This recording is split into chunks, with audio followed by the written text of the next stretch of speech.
Dans cette plutôt bonne semaine, eh ben, mardi est plutôt un bon jour.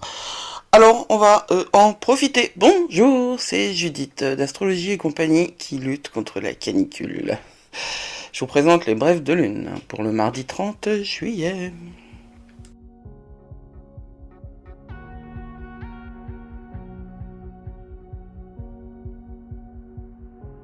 Mardi, la lune est en Gémeaux, elle a quitté les prairies du Taureau pour arriver dans l'ère un peu compliquée des Gémeaux parce que les Gémeaux sont dirigés par Mercure et Mercure prépare sa rétrogradation qui arrive dimanche. C'est une grosse journée dimanche astrologiquement parlant. Notre Gémeaux commence avec un trigone à Pluton, enchaîne sur un carré à Mercure, ensuite est conjoint à Mars et finit par une conjonction à Jupiter aujourd'hui. Ça, c'est rien que pour aujourd'hui. Ensuite, demain, notre lune en Gémeaux, elle va terminer par un carré à Saturne, son chemin. Elle passera ensuite en Cancer. On s'en occupera quand l'heure sera venue. On va parler du Gémeaux là, parce que cette lune en Gémeaux, elle est importante étant donné que elle est dirigée par Mercure et que Mercure prépare sa rétrogradation. Mercure commence à rétrograder dimanche en Vierge. Et il va falloir qu'on s'intéresse beaucoup à la dimension administrative, mais il sera temps d'en parler quand il sera temps d'en parler. Alors, ça commence, le Cancer, ça commence jeudi à 5h du mat, donc c'est mardi, mercredi, le Gémeaux.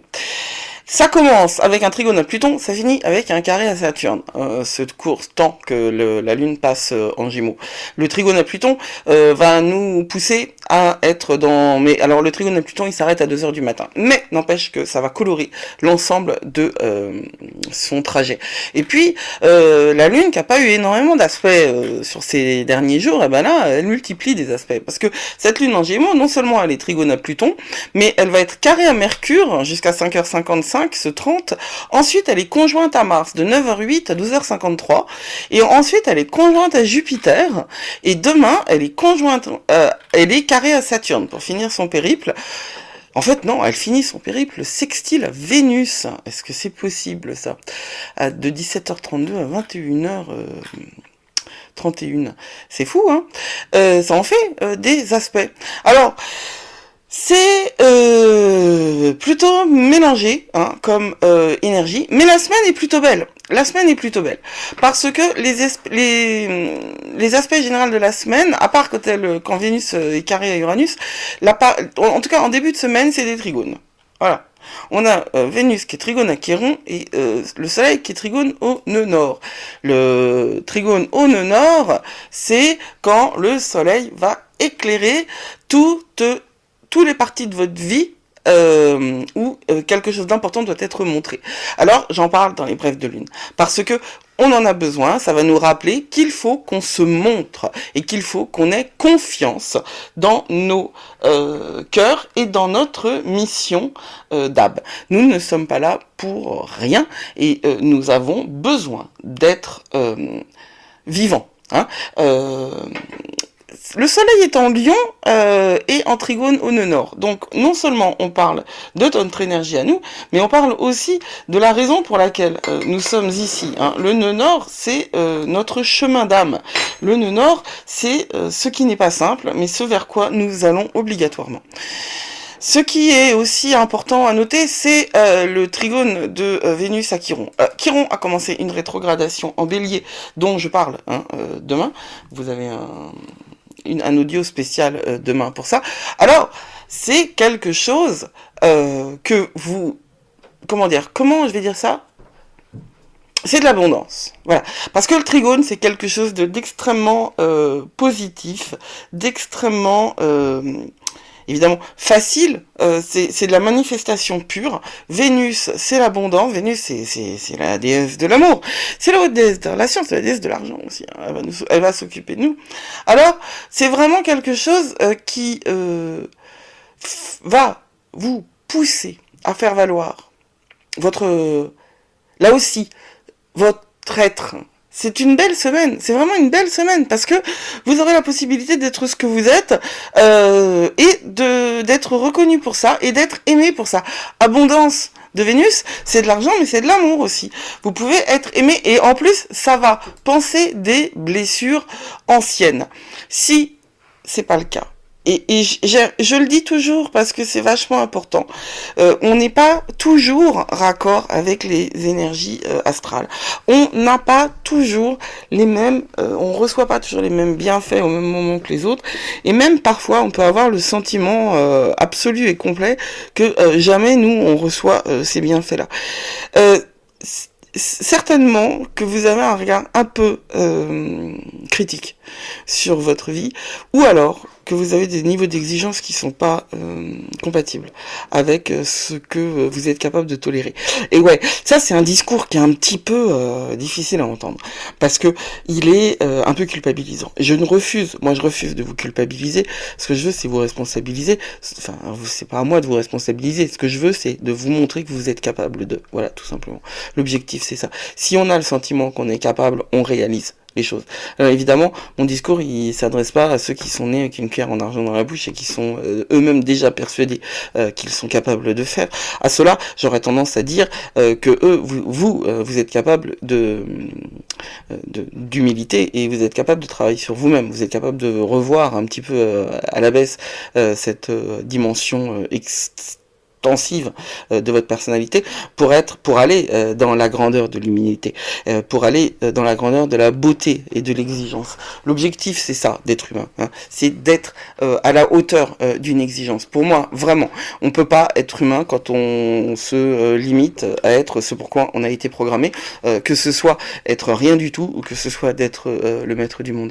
Il est évident que nos trajets ne sont pas ceux que nos parents ont dessiné pour nous, ni que notre naissance a dessiné pour nous.